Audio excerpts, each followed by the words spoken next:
Hello, I'm Dr. Lisa Belisle, and you are listening to or watching Radio Maine.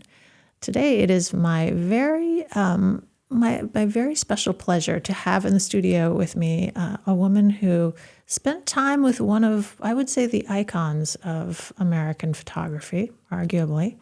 And this is Betsy Evans Hunt. Thanks for coming in today. Thanks. Happy to be here.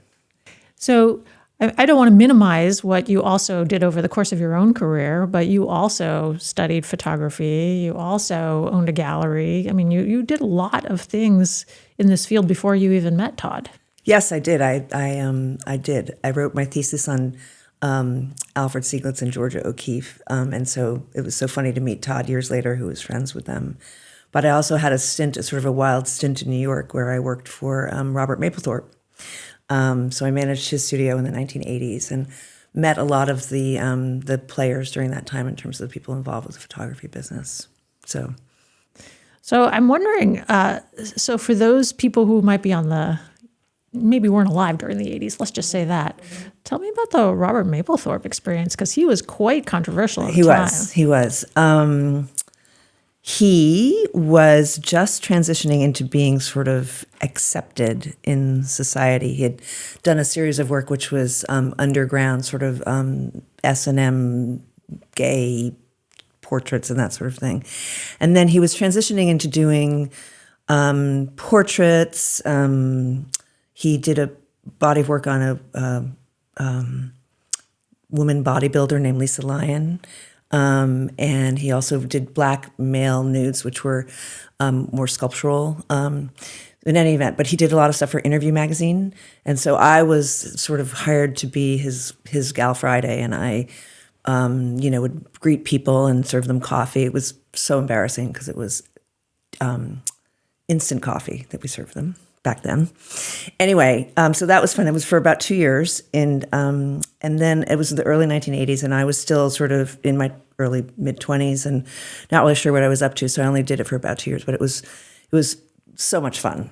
And he was a character for sure, but he was just sort of taking off into the next realm of acceptability and then fame, really. So it was great. And it's interesting to think about if he had been born, say, 20 years later. And if this had happened, that experience you're describing, if that had happened maybe 30 years later, because I feel like lately there's been a lot more acceptance of this type of work that you're describing. Oh, yeah. And a lot more acceptance of just a broad variety of lives. No, it's really true. And I mean, also, sadly, he died of AIDS. And so you think about, the wonderful treatments that are available now. So all of that, yeah. But he was on the forefront of things for sure. And he really did always want to be famous. He was not shy about saying that. So he sort of wanted to fashion himself after Andy Warhol. It's interesting. So it was a great experience for me. But it was sort of like, then I moved to the Virgin Islands and lived with my boyfriend on a boat for a couple of years. And then I came back and I worked at the Addison Gallery in Andover, which is a wonderful small museum of American art, and I cataloged their collection. And then I did a program at Sotheby's, and then I ended up getting up here to work in the antiques business, and that was fraught with all sorts of things. And so I ended up opening my gallery here in 1989. Tell me about your own photography. I'm not a photographer. Oh, okay. No. So, but how did you get interested in this field then? I was an art history major, and so then I just was really interested in the history of photography. And when I did my thesis on Alfred Stieiglitz, who was sort of the premier, 20th century American photographer, I got my first job in a gallery in San Francisco, which was a photography gallery, and that was in the late 1970s. And so that was when it was just all taking off. And so people like Graham Nash, from Crosby, Stills and Nash were collecting. And so all these fancy, fun people would come in and buy things. And so I got to know all sorts of people, it just surreptitiously. So that's what enabled me to, when I got back to Maine, all the people I'd known 10 years before had all of a sudden, gotten their places and were having their own galleries. And so I was able to really get a lot of really good work because of those connections. So I mostly got things on consignment, so I didn't have a huge outlay didn't make great margins, but I was able to get great stuff like Elliot Porter and Ansel Adams and that kind of stuff. So it was fun. I happen to know from kind of just being a fly on the wall over at the Portland Art Gallery that selling photography is very different than selling fine art, let's just say. It's a different market. It's a different kind of structure. You're selling prints. You're not selling original work. It's original, but it's all going to be a copy of something. Right. So tell me about that experience. Well, it's interesting because people have gone through, now photographers are really trying to integrate themselves into either doing more unique works or very limited editions. And many photographers enjoy showing at galleries that have painting and sculpture and that sort of thing. But it's sort of an artificial thing, to be honest. People like Ansel Adams and Todd. In the old days, Ansel Adams' most famous pictures were Moonrise over Hernandez. And there are probably at least 1,000 of those that exist. And so there's really no rhyme or reason to the market because those can sell from $50 to $150 or $200,000 per print. So it's sort of a supply and demand in a way because it's such a popular image. But then when I got involved with Todd, he had a lot of beautiful vintage work, which is either unique, i.e., so he was working large format, so 8x10 negative, 5x7 negative, so contact print would be that size. And those they might be 1 or 2 or 3 images that he did over the years. But then when I started working with him and we printed some larger work, we started limiting the editions. So it's interesting because it's just a way of assuring the collector that there are not 1,000 of them around, although people collect. So that's why I say it's a contradiction. But in any event, it's a way to sort of limit the and to make sure that the value of the piece, So we did editions of 10 and 15, that sort of thing. But we never printed them all. And so I have the ability to do them posthumously up into whatever number, exists. But it's a complicated market. But, if the photographer printed it themselves and signed it themselves, and then there's also a thing between vintage and modern, and in photography, collectors tend to go for, really serious collectors go for vintage work, which is considered to be maybe closer to the artist's conception taken a picture taken and printed at the same time it was taken, that kind of thing. So, well, I enjoy hearing about this. I think having talked to Nina Fuller and subsequently then buying one of her pieces and watching that whole process, and it's the large format, as you say. It's very different than I'm just going to send this off to Shutterfly and something's going to come back and I'm going to stick it on my desk at work. No. And understanding someone, Nina is fabulous. I've known her for a long time, and someone like Todd, who's a completely different generation. He was born in 1905 and was taking pictures. He came to photography later in his career, actually. He was in his mid-late 30s before he started. But he was working, as I mentioned, with an 8x10 camera or a 5x7 camera. So any given day, he was walking around town with, first of all, this very cumbersome thing and a tripod. And also probably only maybe 10 pieces of film, maybe only 5, depending on how much money he had. So he had to really pick and choose time of day, location. He couldn't just go take a million pictures and then choose one. Do you know what I mean? So it's a whole different psyche, which is pretty cool. I think I remember reading in I See a City that one of the challenges that he had there was you either kind of decided that a car was going to be in the shot or a car wasn't going to be in the shot. Right. And that kind of makes sense now that you're telling me if he's bringing a tripod around and setting it up. Yeah. That you that's a big decision. Yeah. And there's a lot of variables that you can't really control for, I would think, in that sort of photography. Yeah. Well, and you're speaking of he's speaking about this, his panel, which is 6th Avenue between 43rd and 44th. Taken in 1948. And he did it on a Sunday morning because he thought there'd be less traffic, which he was right about. And he marked off with chalk on the opposite side of the street, like the 8 different pictures he wanted to take, and then he stood and took one picture, and then stood and took another picture. But he had to wait, and he got it. I mean, there are some cars that are parked, but he doesn't have any moving cars in it. So it's, luck, timing, smarts.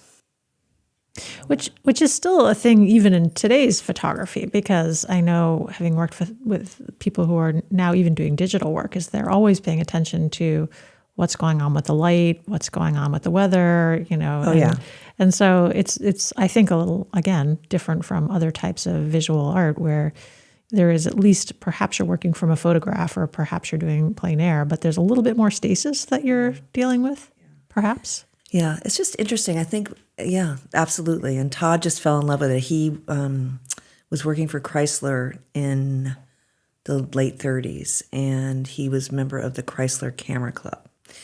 And they somehow wrangled Ansel Adams to come and give them a workshop, and it was a 10-day workshop. And up until that point, he'd been it was just an avocation at photography. But then after that, it was just something he had to do. He was just smitten, bitten, by the bug. And he writes in his journal, I have a journal of his, it's 1,300 pages long, from 1946 to 1976. But it's just like any given month, he might have only, literally $5. And he just wanted, he had to continue. It's just, so I think it's a passion, as all art is.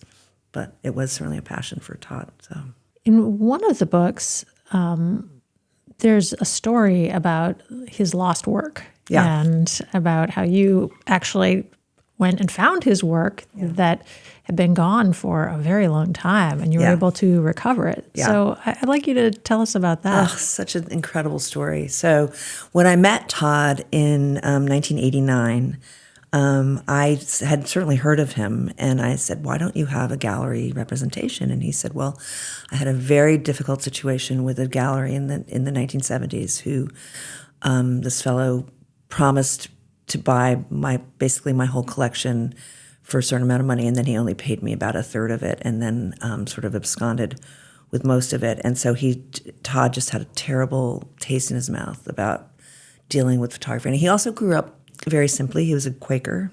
He wasn't really practicing Quaker as an adult, but that was his background. And so they lived very simply, and well, but simply. So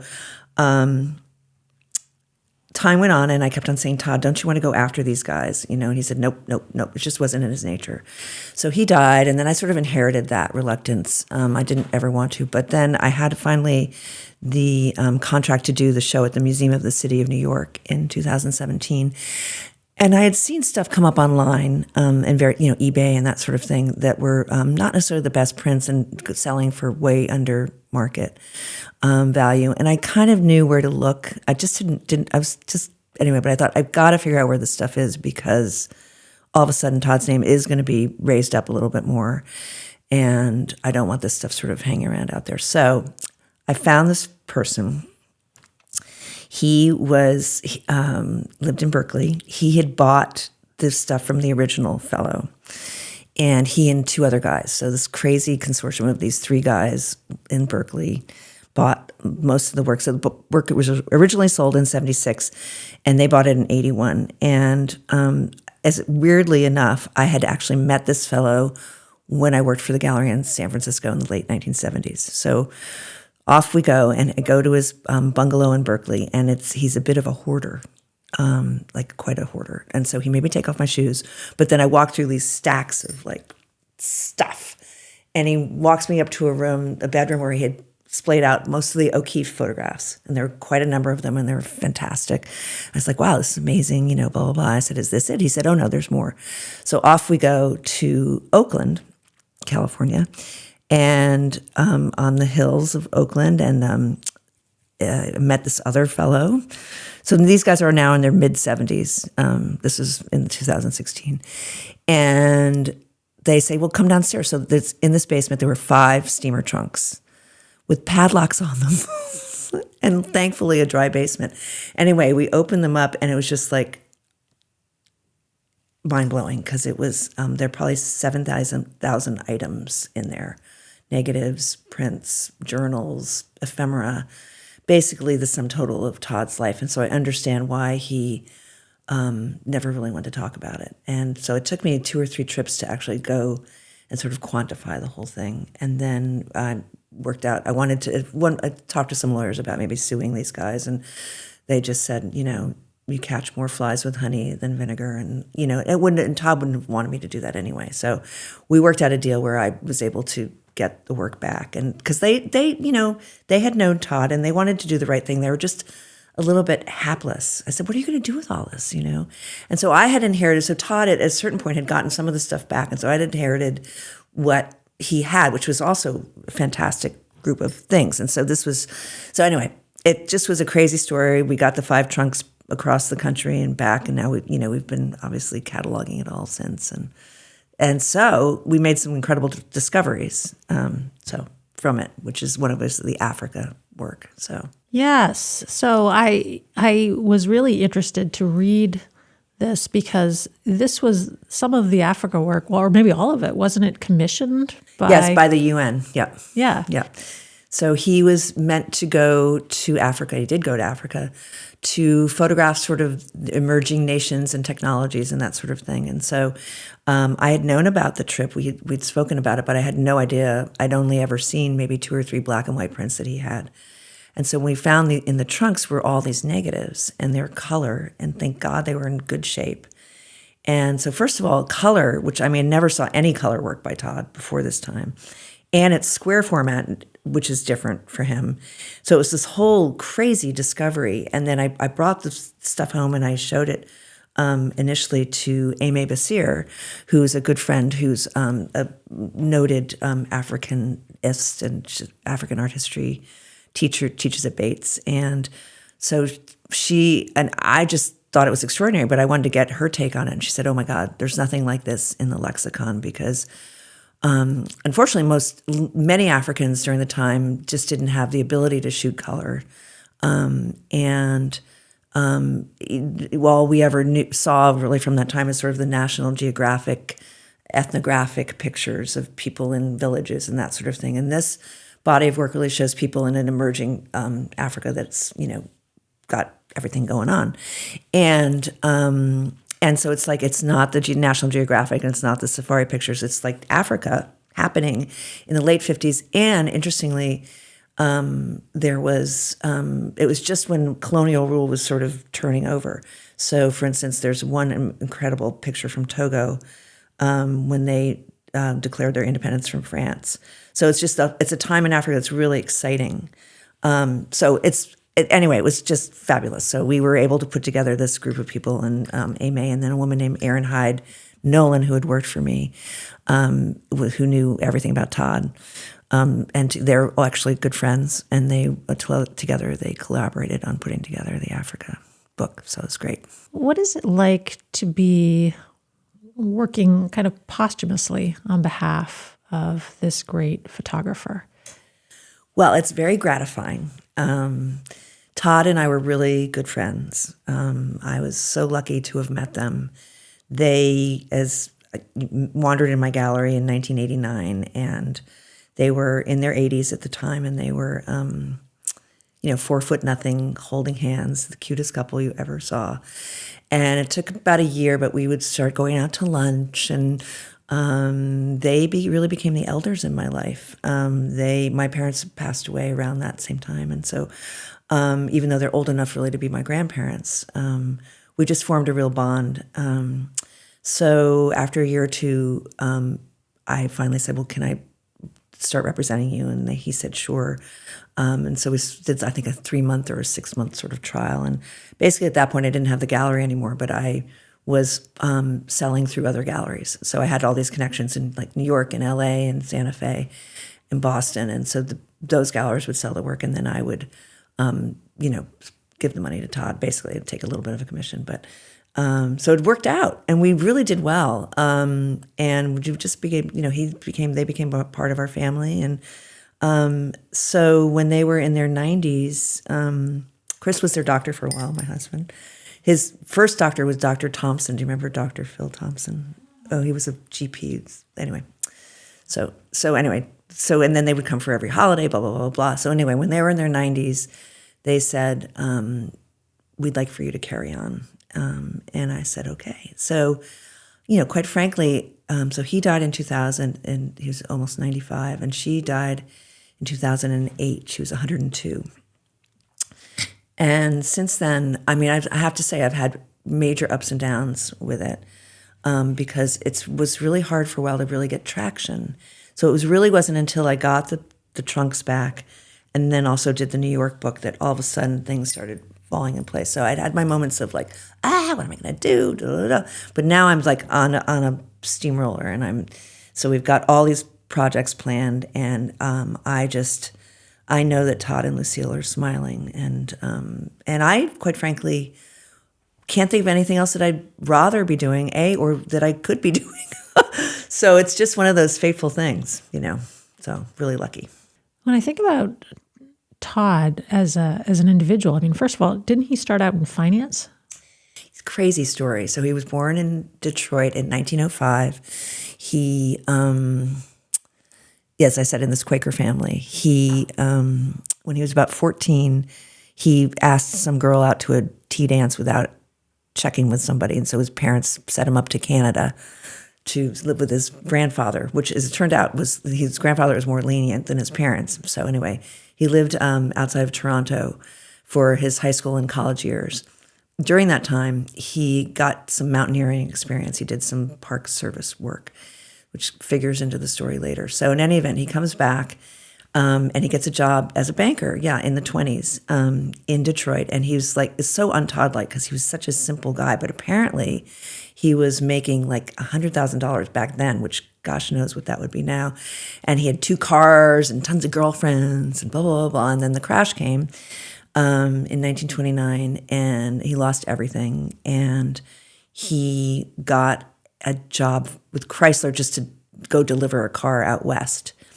And he got to north of San Francisco, and he bought a burro, and he went up and panned for gold for 2 years for the beginning of the Depression. Made some money anyway, but that's where this mountaineering thing came in.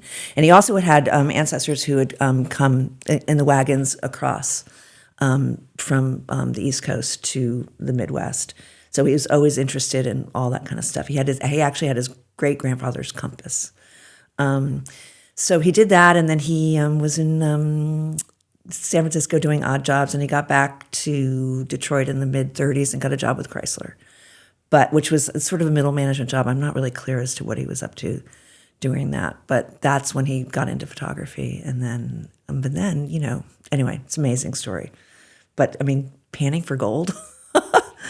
I think when he came back, I think he rode the rails like as a hobo coming back to get back to Detroit. And he and Lucille didn't get together as a married couple until they were in their 40s, right? Yes. So, and that's the crazy thing because they met in Paris. So Todd was in New York right after the war for about 2 years, had great success there, got to know Alfred Stieiglitz and O'Keeffe and everybody then. But then he got a job in 1948 with the Marshall Plan and also Standard Oil to go to Europe and photograph. Standard Oil was more sort of a propaganda thing, like, well, how is oil good for your life kind of thing. But the Marshall Plan, he traveled, he was stationed in Paris, but he traveled to Belgium and Germany and Holland and, taking pictures to see how everybody was rebuilding. But he was stationed in Paris and fell absolutely in love with Paris. He was absolutely in love with New York. He was absolutely in love with Paris. And after the second year he was there, Lucille was with a group of people who somehow knew Todd, and they all got together, and they were in their early 40s. They're actually exactly a year apart. And so they're, I think, 43 and 44 years old. And it was just like, boom. They'd both like dated a ton of people, and Todd especially. Sadly, I now have his real journal, and I've seen all the entries, and I'm like, no, because he's sort of like a father. I was like, I don't want to hear this. But anyway, but Lucille, so they always tell the story they fell in love, blah, blah, blah, blah. Well, I found out from the journal, Lucille would kill me for saying this, but that she actually was married. And she was traveling with her husband when she met Todd, and she came home and got divorced, and they were married like 3 months later. So I don't really know, but anyway, they had a wonderful marriage. They both obviously didn't have children because they were married late in life. But I think Lucille had an interesting situation in the 1920s. Her mom left the family when she was young, sort of ran off with somebody. And I think and then Todd also, his father did sort of the same thing, left when he was he was about 15. So I think they both just, whatever reason, decided they didn't want to have children. And I mean, at that point, in those days probably couldn't have, but they were living independent lives and loved what they were doing and had a fascinating life together. So, and a great marriage. So it was really good. They were great. So they must have been together for half a century. Yeah, they were. So, and they taught me a lot. It's interesting. So I always say, don't go to bed angry, all that good stuff. So anyway, they were like parents to me. So it was great. You and I, of course, share another connection, and that is that your husband is a family doctor. Yep. Now retired, but someone who actually taught me at the medical center. And I know that when you are married, and my husband will attest to this, when you are married to a doctor or someone in the profession, you're kind of married to the profession. This becomes kind of your life. Yeah. And particularly in family medicine. Yeah. Did that ever, were there ever kind of opportunities or challenges that occurred as you were trying to live this very different kind of life, doing the work in photography and curation and running a gallery? No, it was, I'm lucky enough to basically work for myself and work my own hours. So I definitely had flexibility. So it worked out. But when we first got together, though, it was sort of like, oh my God, he'd be on call and somebody would call and the baby has 102 fever and I'd be like awake, like waiting for the next call. How's that baby? Or somebody's in labor and, they're 4 centimeters and I'd be like making the coffee, and he'd be like, no, just call me when she's like 7. I was like, are you kidding me? It's like, you got to go now. So it was that sort of stuff and me just not really being conversant and, but it was, always like on the other end of the phone, just I was listening, intently and always just very, I don't know, family doctors are heroes and they're sort of like the village priest in a way. I think Chris, and he got out really when HMOs started coming in and saying, you have 5 minutes for this and 2 minutes for that. And he just was like, he was the guy who wanted to do the hour-long physical. And so sadly that sort of went by the wayside and he was able to, he had, other means. And so he was able to retire, but everybody still stops me in the supermarket and says, why? We missed your husband. He was the greatest. And, but happily, we have 2 daughters and, my oldest daughter, Lila, has a little baby girl and she does a lot of wonderful work with like the museum and that kind of stuff. And then we have a daughter, Sage, who just graduated from, medical school and she's going to be a family doctor. So she's starting her residency now. So, it's exciting. Well, I'm so glad that you're bringing up this relationship with and Todd and your husband, Chris. And I think it's interesting to me that you also needed to build that really trusting relationship with Todd. So this idea that relationships are really important if you're going to do things in which trust and vulnerability and those sorts of things are involved is so necessary to understand. No, it's true, and it's just sort of I don't know. It just came easily to me with Todd. We're pretty much in sync from the moment we met, and so there's sort of almost an innate understanding between us, and so we both. Having had the experience that I had with the gallery in San Francisco and then with Mapplethorpe and seeing like all the glitzy stuff about the art world. And Todd and I both were like, ugh, we hate that, So we just, he said, if you like my work, great, buy it. If you don't, fine, so we just understood each other right away. And so it was really, the trust was just forthcoming. I mean, it just happened very naturally. So very lucky. Betsy, how can people learn more about Todd Webb? Well, our website is toddwebbphotographs.com, and there's a lot of information on there, actually. And then you could email us and get on, our mailing list and that sort of thing.